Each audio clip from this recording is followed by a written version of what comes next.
In the quiet mountain town of Asheville, North Carolina, nestled between pine-covered ridges and misty valleys, something impossible happened that would challenge everything we thought we knew about life, death, and the human soul. On May 5, 1957, two little sisters were killed in a violent car accident while walking to Sunday church service. 18 months later, their devastated parents welcomed twin daughters into the world. What followed would become one of the most documented and unsettling cases in modern American history, a story that forced even the most skeptical scientists to question whether consciousness could truly survive death. The twins would display knowledge they couldn't possibly possess, bear physical marks identical to their deceased sisters, and speak with terrifying clarity about their own violent deaths. For 20 years, researchers from the University of Virginia studied this family, documenting evidence that defied every known law of science and reason. Asheville in the 1950s was the kind of place where everyone knew each other. The church bells still marked time, gossip was gentle, and tragedy, when it came, rippled through every household like a dark wind. The Monroe family had built their lives on faith and hard work. Thomas Monroe, a devout Catholic convert, ran a modest milk delivery business with his wife, Evelyn, a quiet woman who had once belonged to a Protestant congregation before converting after marriage. Their home sat on a sloping street lined with dogwoods and magnolias. Inside it buzzed with life. 4 sons and 2 daughters filled the house with noise and laughter. The girls, 11-year-old Joanna and 6-year-old Caroline, were the light of their parents' eyes. Joanna was the little mother, mature beyond her years, gentle and endlessly patient with her younger sister. Caroline, the youngest, adored her big sister.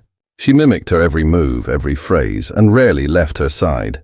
They were inseparable in that sacred sisterly way that makes childhood magical. Caroline bore a small scar on her forehead from a tumble with a metal bucket years earlier, a mark that would later take on terrifying meaning. She also had a dark birthmark above her left hip, something Evelyn often kissed while tucking her in. Every Sunday, the Monroes walked together to church. Joanna and Caroline loved those walks. They'd skip ahead of their parents, whispering secrets, giggling about school, about the dresses they'd wear. It was a simple life built around devotion, ritual, and small joys. But beneath that peaceful family rhythm, Thomas carried a quiet, unspoken belief that Evelyn never understood.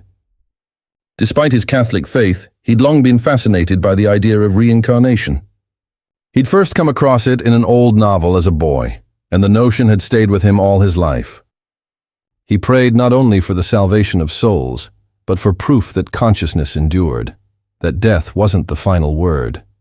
Evelyn, grounded in her faith, found the idea deeply troubling. She warned him that it bordered on blasphemy, that it mocked the teachings of the church. But Thomas never stopped wondering.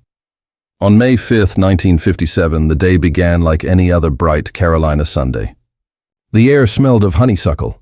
Joanna put on her favorite blue dress, Caroline her yellow one, proud of the way it flared when she twirled. Their friend, 9-year-old Billy Lang, joined them for the short walk to St. Luke's Church. It was a walk they'd made dozens of times before. At 10:23 a.m., witnesses said a dark sedan came screaming down the narrow road, swerving wildly. The driver, a woman named Margaret Wynne, had been unraveling for weeks. Her husband had left her children taken by social services after neighbors reported erratic behavior. That morning, she'd swallowed a dangerous mix of barbiturates and whiskey. What happened next froze the entire town in time. Wynne's car jumped the curb, plowing into the 3 children. Joanna died instantly. Caroline was still breathing when bystanders rushed to her side, but she succumbed to massive head trauma en route to the hospital. Billy Lang clung to life for several hours before slipping away. The street was a nightmare of crushed flowers, twisted metal, and silence broken only by the wailing of mothers. Blood stained the pavement where the girls' laughter had been moments before. The torn blue and yellow dresses lay like discarded petals. When news reached the Monroes, Evelyn collapsed in the kitchen. Thomas stood frozen, unable to process the words. The funeral 3 days later drew the entire town. 2 small white coffins laid side by side, covered in lilies. The sound of weeping filled the chapel. The Monroes were broken beyond measure. Weeks turned into months. Evelyn stopped speaking for days at a time. The girls' room remained untouched, toys on the shelves, dolls propped neatly, beds unmade from that final morning. Thomas found himself praying more than ever, but his prayers had changed. He no longer asked for peace. He asked for their return. At night, Evelyn would wake to find him kneeling in the dark, whispering toward the girls' beds. He prayed with feverish devotion, asking God, or whatever force might listen, to let their souls find their way home. 8 months after the accident, something unexpected happened. Evelyn discovered she was pregnant. The news should have been joyous, but in the Monroe household it brought only confusion and fear. Thomas's belief that their daughters might return took hold of him like a revelation. He told anyone who would listen that Evelyn would give birth to twins, and that the souls of Joanna and Caroline would return. "They're coming back," he whispered one night. "I can feel them." "Our girls are coming home," Evelyn wept, terrified by her husband's conviction. She turned to their priest, who warned that such thoughts were dangerous, an affront to faith. But Thomas grew more certain with each passing week. He claimed to feel the presence of his daughters in the house. He would sit for hours in their empty room, murmuring to them, promising that soon they'd be together again. Dr. Margaret Thorpe, their family physician, performed regular checkups and found nothing unusual, only one heartbeat, one fetus. Yet Thomas wouldn't hear of it. "There will be 2, he insisted. "Just as they left, they'll return together." As the months passed, the tension in the Monroe home thickened. Evelyn feared for her husband's sanity. She wondered if she'd lost him to grief entirely. But on October 4th, 1958, exactly 18 months after the tragedy, her labor began before dawn. At 3:46 a.m., she delivered a baby girl with dark hair and startling eyes. Before she could catch her breath, another contraction began. 25 minutes later, a second girl arrived. Identical twins. The doctor stood speechless. After months of examinations showing only one child, 2 perfect newborns now lay in the delivery room. Thomas, instead of surprise, looked almost serene. "Of course there are 2, he murmured. "They've come home." The twins were named Jill and Jenna Monroe. At first glance, they seemed ordinary, healthy, identical, and beautiful. But as the nurses cleaned them, something strange emerged. Jenna bore a faint reddish mark above her right eyebrow, a small scar-like birthmark, and another dark spot just above her left hip. Evelyn stared, trembling. The marks were identical to Caroline's. When she looked up, Thomas was already watching with quiet recognition. "Welcome home," he whispered to his newborn daughter. "Welcome home, Caroline."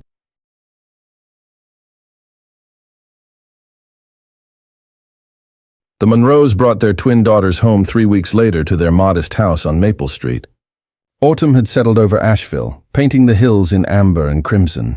Neighbors brought casseroles, flowers, and gifts for the babies, eager to help the family heal. For a while, it seemed as though the arrival of Jill and Jenna might finally bring peace to a home haunted by grief. At first, the girls were like any other infants. They cried for milk, they slept, they grew. Evelyn clung to the ordinariness, to the late-night feedings and soft coos that filled the house. She told herself these were new children, a new beginning. Thomas, however, saw something else. He watched them constantly, studying every movement, every expression. He noted the way Jenna's eyes seemed older somehow, more focused than a baby's should be. And when she yawned, the faint scar on her forehead caught the light. That tiny, uncanny mark that refused to fade. The years passed quickly. The twins learned to walk and talk, and by their second birthday, the house was once again alive with laughter. Evelyn began to relax, convincing herself her husband's strange predictions had simply been the product of grief. Until one morning, when everything changed. It was February of 1960. Frost glazed the windows, and the house was quiet except for the sound of Jill and Jenna playing in the living room. Evelyn was in the kitchen washing dishes when she heard Jill's small, clear voice. "Oh, Margaret, I've missed you so much." The words froze her mid-motion. Margaret, that name hadn't been spoken aloud in nearly 3 years. Hands trembling, she stepped into the living room. Jill sat cross-legged on the floor, cradling a porcelain doll dressed in blue velvet. Evelyn's breath caught. It was Joanna's favorite doll, one she'd packed away in a box in the attic, never shown to the twins. "Where did you get that?" she whispered. Jill looked up, smiling. "It was in the closet, Mummy. Margaret wanted to come out." Before Evelyn could respond, Jenna toddled in, clutching a small stuffed rabbit with a torn ear, Caroline's beloved toy. She pressed it to her cheek, murmuring, "Bunny missed me." Evelyn's knees went weak. She called for Thomas, and when he saw the scene, his face turned ashen. The girls played with the old toys as if they were long-lost friends, each knowing their names, their quirks, their wear. "You see?" Thomas said softly, voice trembling with awe. "I told you. They've come back." But Evelyn refused to believe. She told herself there had to be a rational explanation. Maybe they'd overheard stories, or maybe Thomas had unconsciously given something away. Yet the strange incidents multiplied. One spring afternoon, she found Jill and Jenna sitting in the backyard, speaking in low voices. "Do you remember the lady in the car?" Jill was saying. "She looked so angry." "Yes," Jenna replied. "I remember falling down. There was so much blood." Evelyn dropped the laundry she'd been hanging. "What did you just say?" The twins turned toward her, calm and serious. "We were just remembering," Jill said. "Before we came back. From that day forward, the house no longer felt safe. The girls' playtime conversations grew darker, full of half-remembered moments that no living child could know. They spoke of their old school, of the church on Pine Grove Street, of their brother's old toy train that had broken years earlier. At night, Evelyn began waking to the sound of whispering. The twins often spoke to each other in their sleep, words soft but distinct enough to catch. "It hurt so bad. Don't run. The car's coming. Hold my hand." When she told Thomas, he grew distant, as if his belief had become too real to face. He prayed in silence now, no longer out of longing, but fear. As the twins grew, their differences deepened. Jill was nurturing and careful, just as Joanna had been. Jenna was impulsive, attached, and prone to tears, the same qualities that had once defined Caroline. And then there were the birthmarks. Jenna's faint scar on the forehead grew more visible with age, especially in cold weather, just as Caroline's old wound had darkened in winter. By the time the girls were 3, Evelyn could no longer dismiss what she was witnessing. She sought advice from their doctor, Margaret Thorpe, who listened kindly but skeptically. "Children are impressionable," she said. "They pick up cues from adults, even things we think we've kept hidden." It's natural to see resemblances in siblings, but Evelyn knew better. She'd seen the fear in her daughter's eyes when they heard car engines start. She'd seen them clutch each other, trembling, when a vehicle passed too close to the sidewalk. One evening, she found them coloring in the kitchen. Jill had drawn 2 girls walking hand in hand on a road, their faces smiling. Behind them was a large black car. The second drawing showed red lines, jagged and wild, spreading from the girls' bodies. Evelyn stared in horror. "Sweetheart," she said carefully, "what's this picture about?" Jill looked up. "That's when we got hit, Mommy, but we're okay now." Evelyn tore the drawing from the table, shoving it into a drawer. That night, she lay awake, the image seared into her mind. Word began to spread quietly through the neighborhood. Some dismissed the stories as grief-twisting perception. Others avoided the family altogether. Whispers of the ghost twins followed the girls wherever they went. By 1963, researchers at the University of Virginia had heard of the case. Among them was Dr. Ian Stevenson, a psychiatrist who had spent years studying children claiming to remember previous lives. He'd heard countless stories, but something about the Monroe's case stood out. The physical marks, the behavioral patterns, the timeline. He drove down to Asheville himself that summer. The twins were 4 years old when he first met them, bright, curious, and eerily articulate. Dr. Stevenson began by examining Jenna's birthmarks, measuring and photographing each one. He compared them to old medical records and family photographs of Caroline. The resemblance was exact. Same location, same shape, same behavior under temperature change. "These are highly unusual," he admitted. "Identical twins shouldn't display such differences." Over several weeks, Stevenson conducted interviews with Thomas and Evelyn, recording every incident and observation. Evelyn's skepticism made her account especially valuable. "I don't want to believe this," she told him. "But I can't explain what I see." When Stevenson observed the twins directly, his composure began to slip. Without prompting, Jill identified an old neighbor's photograph, someone she'd never met, by name. Jenna refused to cross the street outside their home, sobbing that this is where it happened. He watched Jill gently comfort her sister after a nightmare, whispering, "It's okay." "We came back, remember? We're safe now." Stevenson had heard dozens of alleged reincarnation stories before, but none so detailed, so consistent. He documented everything meticulously, even noting the twins' distinct personalities that mirrored their deceased sisters. The Monroes had become an accidental experiment, a living riddle that science couldn't explain. Night after night, Evelyn sat by her daughter's beds, listening to their soft, terrified murmurs. Sometimes Jenna would wake, gasping for air, clutching her chest. "The car hurt me," she'd cry. "It hurt so bad." And each time Jill would hold her hand and say, "It's over now. We came back just like we promised." Evelyn would sit in the darkness, tears streaming silently down her face, knowing she was witnessing something the world would never truly understand. Dr. Ian Stevenson continued his visits to Asheville for months, then years, returning periodically to study the Monroe twins. What he saw there would go on to shape decades of his research into what he called cases of the survival of consciousness. Each time he visited, Jill and Jenna seemed to confirm his suspicion that something beyond biology or psychology was at play.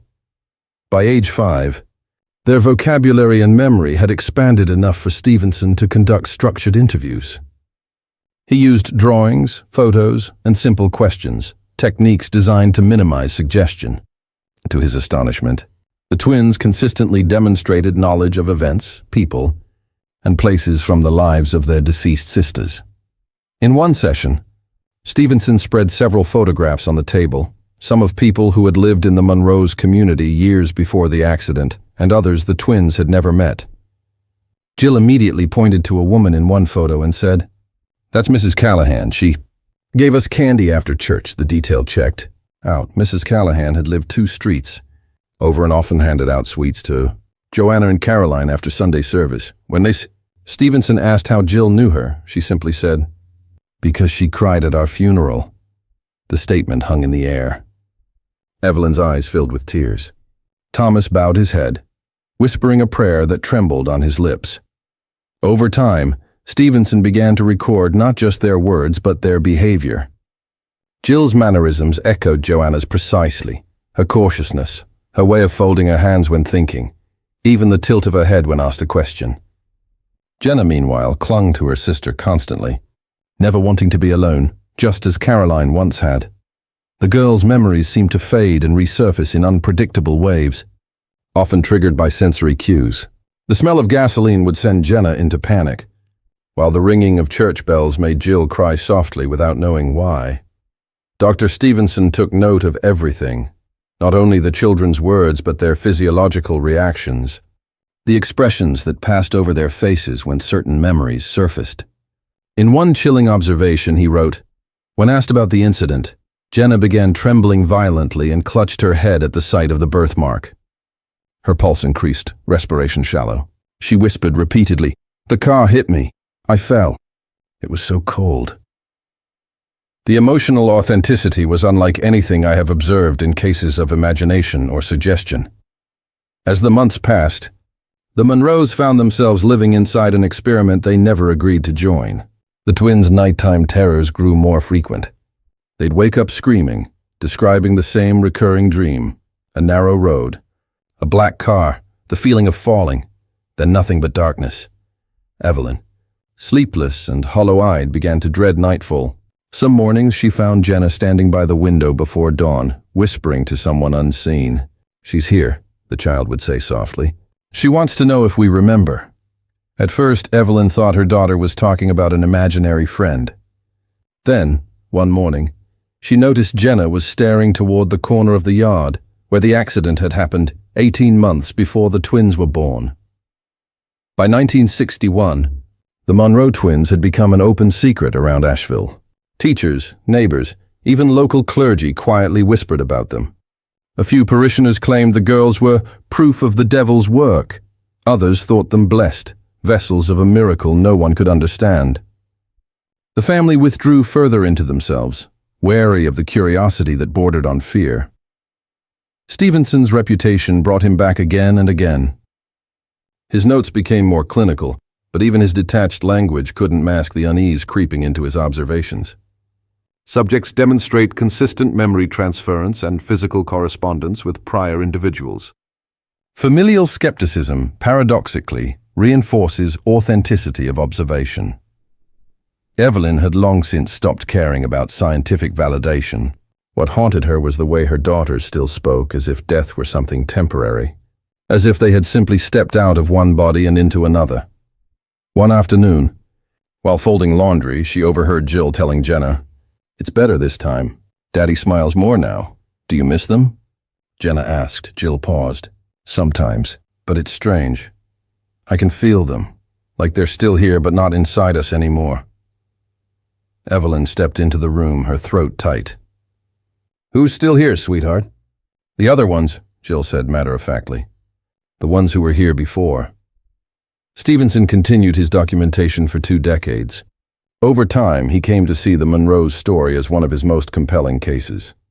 He noted over 30 correspondences between the twins' memories, behaviors, and the lives of their deceased sisters. But not everyone believed.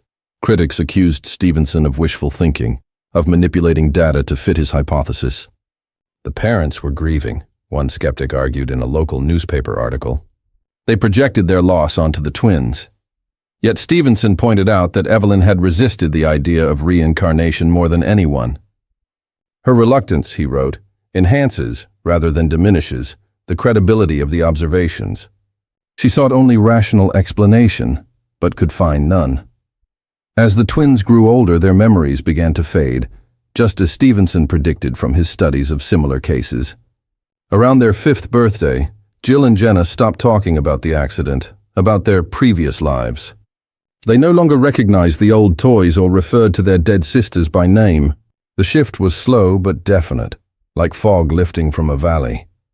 By 6, they were just 2 ordinary girls again, inseparable, playful, with no hint of the eerie wisdom that once unsettled everyone around them.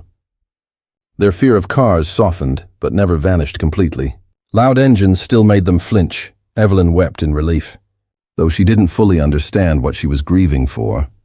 The end of the haunting, or the loss of something that had, in a strange way, kept her daughters close. Thomas, however, saw the fading as confirmation. "They came back to show us," he said one evening, staring out at the sunset over the Blue Ridge Hills. "That death isn't final. That love doesn't stop at the grave." When Stevenson visited again that year, he found the family quieter, more settled. The twins no longer spoke of any memories beyond their present life. "The transition from apparent recall to ordinary consciousness," he wrote, "was accompanied by an observable emotional stabilization within the family unit. Still, some remnants remained. Once during bath time, Jenna pointed to her birthmark and said, 'That's where I got hurt before.' Evelyn asked what she meant, but the girl only shrugged, as if she'd forgotten already. By the time the twins turned 7, Stevenson's visits became less frequent. His notes concluded with cautious humility. "The evidence in the Monroe case remains among the most consistent I've encountered. While no explanation suffices to account for all observations, the convergence of physical, behavioral, and testimonial data suggests the possibility of post-mortem continuity of consciousness." Life went on. The Monroes rebuilt their small business. The twins thrived in school, known for their intelligence and inseparable bond. Yet, for all their normalcy, Evelyn never entered a church again. Every time she heard the bells on Sunday morning, she felt that old shiver down her spine, the echo of laughter on a road, and 2 small figures walking hand in hand into the light. And though the girls no longer remembered that day, the road, the car, the blood, their mother would never forget.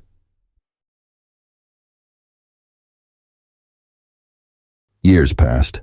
The Monroe twins grew into bright, capable young women, seemingly free of the shadows that had once hung over their childhood.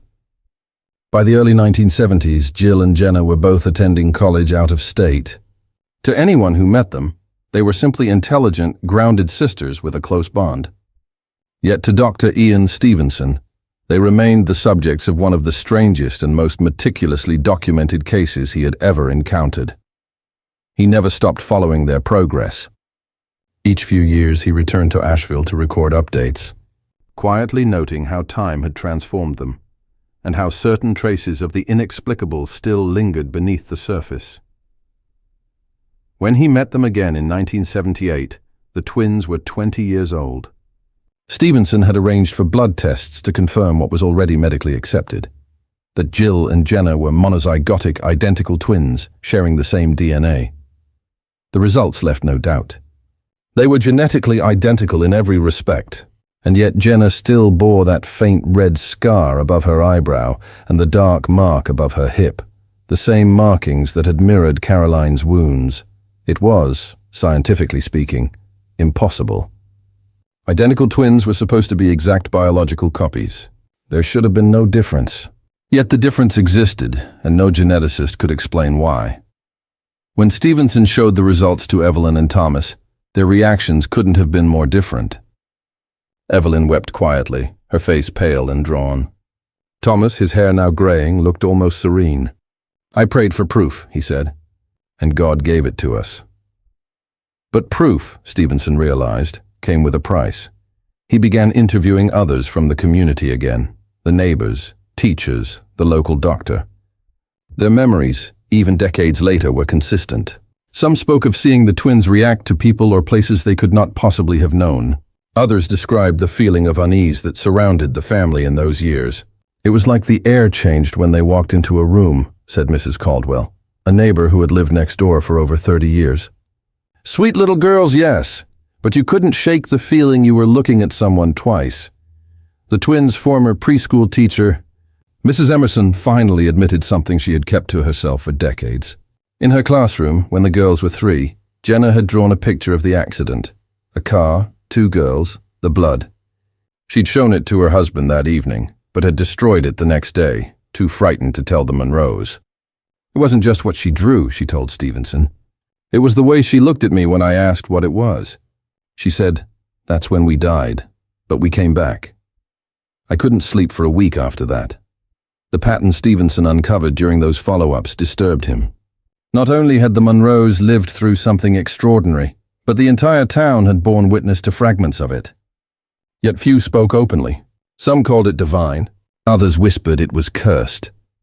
Thomas's business had suffered for years after the rumors spread.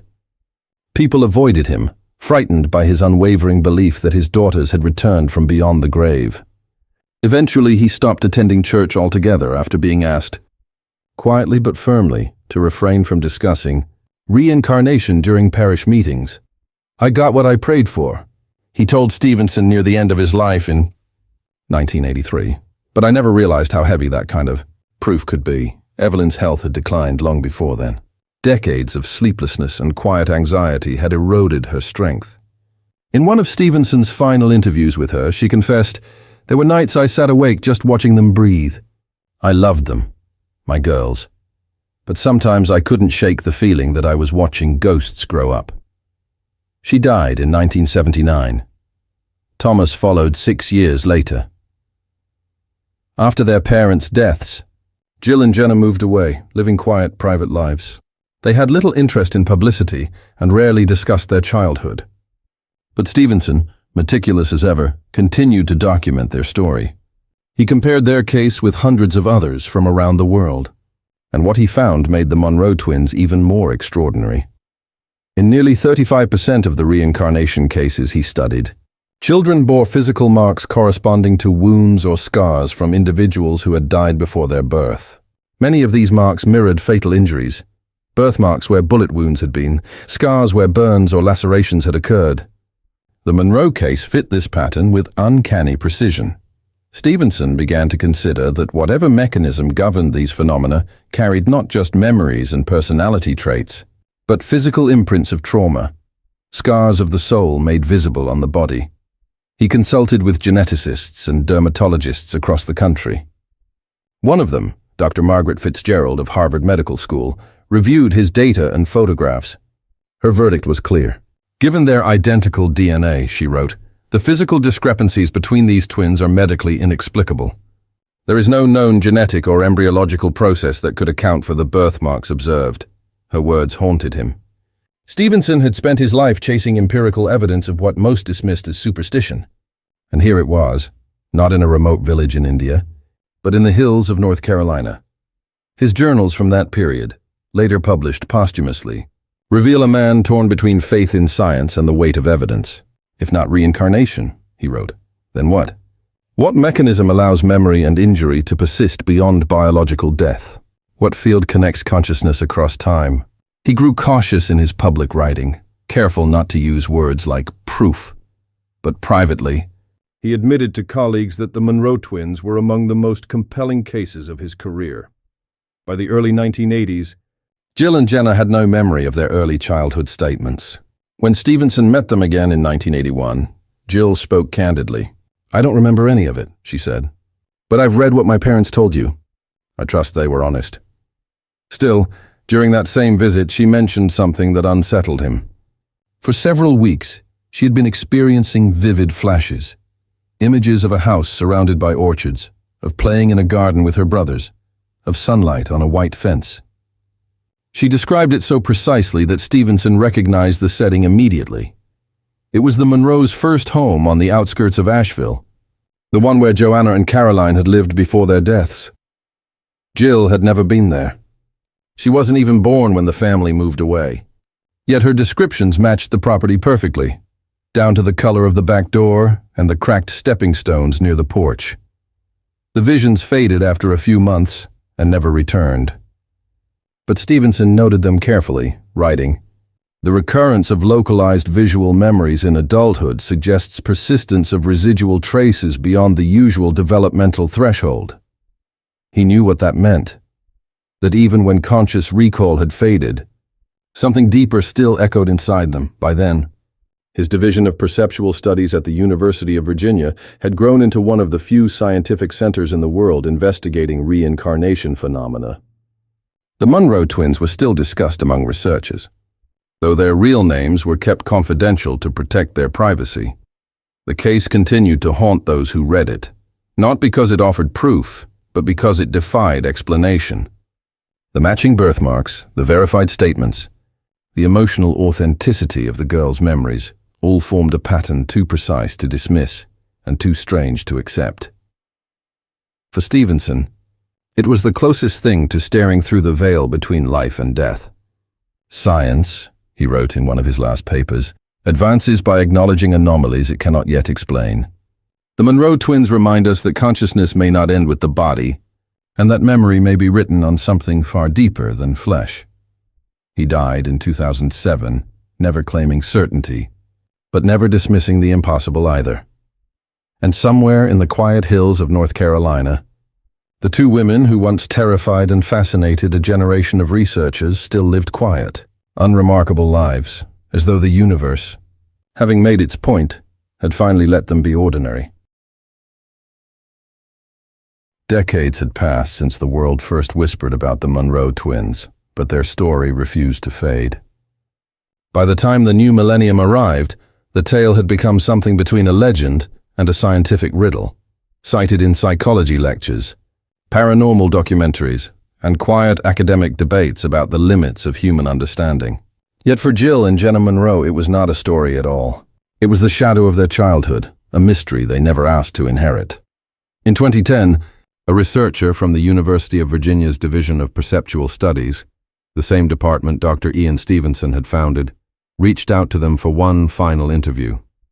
Jill agreed to speak briefly, her voice steady but cautious. I don't remember any of it, she said. Not the dreams, not the drawings, not what we supposedly said. But I know what my parents told Dr. Stevenson. They weren't liars. Something happened. I just don't know what. Jenna declined the interview entirely. Friends close to her later revealed she still suffered from vivid, inexplicable dreams. Not nightmares, but but memories of places and people she couldn't name. She had sought counseling several times, never mentioning the word reincarnation, but the therapist noted the strange emotional charge attached to her dreams, the kind of residual fear that belongs to something once lived. The sisters had long since moved away from Asheville. Jill taught art in Oregon. Jenna worked as a nurse in Virginia. They rarely spoke about their past, even to each other. Yet every now and then, during holidays or long phone calls, their conversations drifted toward the uncanny. Jill once told her sister, "Sometimes I feel like there's a part of me that isn't mine. Like it remembers things my mind forgot." Jenna didn't answer. She didn't need to. Meanwhile, the Monroe case continued to draw both believers and skeptics. It stood as one of the most comprehensively documented reincarnation cases in Western research, complete with medical records, eyewitness accounts, photographs, and transcripts. For scientists, it was a riddle with no satisfying solution. For philosophers, it was a glimpse at something larger than the self. In 2015, a symposium on consciousness studies at Duke University revisited Dr. Stevenson's work. Among the cases discussed, the Monroe twins were central. One speaker, a neuroscientist from Stanford, summarized the problem succinctly. If these accounts are true, they suggest that identity and memory are not confined to neural networks alone. That consciousness may not be produced by the brain, but merely expressed through it. The audience sat in silence. For all the data humanity had gathered, the mystery of the human mind remained vast as ever. The Monroe case raised deeper questions than anyone wanted to confront. If consciousness could survive death, what did that say about individuality? About guilt, trauma, or forgiveness? Were Jill and Jenna truly Joanna and Caroline reborn, or merely echoes of grief shaped by love and faith? Dr. Stevenson himself had wrestled with these same questions. In his final writings, he speculated that reincarnation, if it existed, might not be the return of a whole soul, but the transfer of fragments, memories, impressions, traumas, carried like seeds through the soil of time. Perhaps, he wrote, what survives death is not identity, but experience. What reincarnates may not be the person, but the memory of pain, the residue of love. It was an unsettling idea that trauma might be immortal, written into the very code of consciousness, seeking resolution across generations. For the Monroes, that interpretation felt uncomfortably close to home. Evelyn's old journals, found years after her death, revealed the toll those early years had taken on her. One entry read simply, "How do you mother children who remember dying?"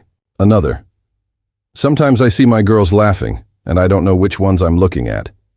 Even now, in the quiet neighborhoods of Asheville, older residents remember those years with a strange unease. Some claim the twins' story was exaggerated. Others still lower their voices when talking about it. Mrs. Emerson, their former teacher, told a local reporter before her passing in 2012, "People didn't want to believe it because believing it meant the world wasn't what we thought it was. But I saw it. I saw something in those children's eyes that no child should carry. And so the legend persisted, not as a ghost story, but as a scientific haunting." Every few years, a documentary crew would arrive, comb through archives, and leave with more questions than answers. No matter how the evidence was arranged, something refused to fit neatly inside logic. How could identical twins, with identical DNA, bear different marks that perfectly matched scars from two dead children?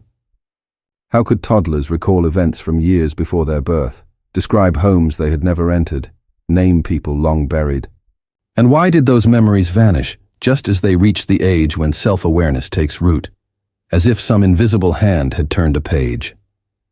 Modern research has tried to approach the problem with new tools, brain scans, genetic sequencing, and quantum models of consciousness. None of them provided clarity. As one scientist remarked during a later interview, the Monroe twins force us to accept one of two things. Either human memory can exist outside the body, or we are witnessing an extraordinary coincidence multiplied 1,000 times over. But even that explanation left a residue of unease. Because coincidences don't usually bleed.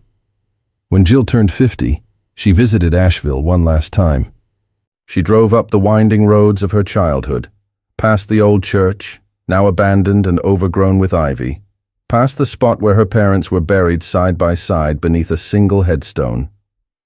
On the drive, she felt an odd pull. Not nostalgia exactly, but recognition. The air smelled of honeysuckle, just as it had that morning long ago, before she was born. She stopped the car on a quiet stretch of Maple Street and stepped out. The air was still, heavy with summer. Standing there, she felt something stir inside her. Not fear. Not grief. Just a quiet, familiar ache. For a moment, she thought she saw two girls walking ahead of her, holding hands. One in blue, one in yellow, their laughter distant and weightless. Then the image faded, leaving only the hum of cicadas. Jill didn't speak of it afterward. She drove back to her hotel, packed her bags, and flew home the next morning. But that night, as she lay in bed, she dreamed of water and light, of two voices calling softly from somewhere just beyond waking.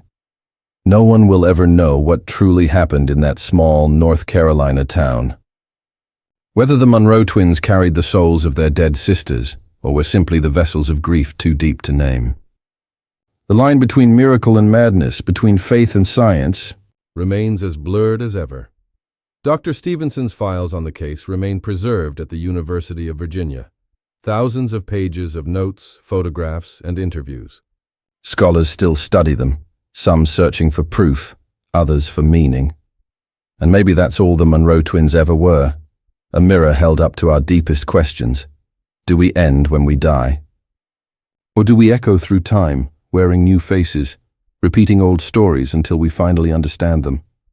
The answer, if it exists at all, sleeps somewhere between the heart's memory and the mind's reason, in that quiet space where faith meets the unknown. For the Monroes, it was never about proving anything. It was about two small girls who loved each other so much that even death couldn't keep them apart. And if that's all the story means, love surviving the grave, perhaps that's miracle enough.